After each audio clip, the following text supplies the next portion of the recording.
পাওয়া না পাওয়ার কথা না হয় বাদই দিলাম, কিন্তু বলবো কিভাবে? আপনি তো শুধু একটা মানুষ ছিলেন না, আপনি ছিলেন আমার প্রতিদিনের অপেক্ষা, আমার রাত জাগার কারণ, আমার দুয়ার সবচেয়ে প্রিয় নাম, আর আমার সবচেয়ে সুন্দর অনুভূতি। তাই না পাওয়ার কষ্টটা মেনে নেওয়া যায়, কিন্তু যাকে নিজের সবটুকু দিয়ে ভালোবেসে ফেলেছিলাম তাকে ভুলে যাওয়ার অভিনয় করা যায়, কিন্তু ভুলে যাওয়া যায় না। আপনাকে ভুলে যেতে হলে আমার সেই দিনগুলোকে ভুলতে হবে, যে দিনগুলো আপনার নাম শুনলেই ভালো লাগতো।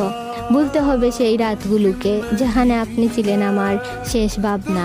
আর সত্যি বলতে এত কিছু ভুলে যাওয়ার ক্ষমতা আমার নেই, কারণ আপনি শুধু আমার জীবনের একটা অংশ হয়ে গেছিলেন। তাই আপনাকে ভুলে যাওয়া মানে আমার জীবনের সবচেয়ে সুন্দর এবং সবচেয়ে কষ্টের অধ্যায়টাকে মুছে ফেলার চেষ্টা করা। আর কিছু গল্প মুছে ফেলা যায় না, শুধু আজীবন নীরবে বয়ে বেড়াতে হয়।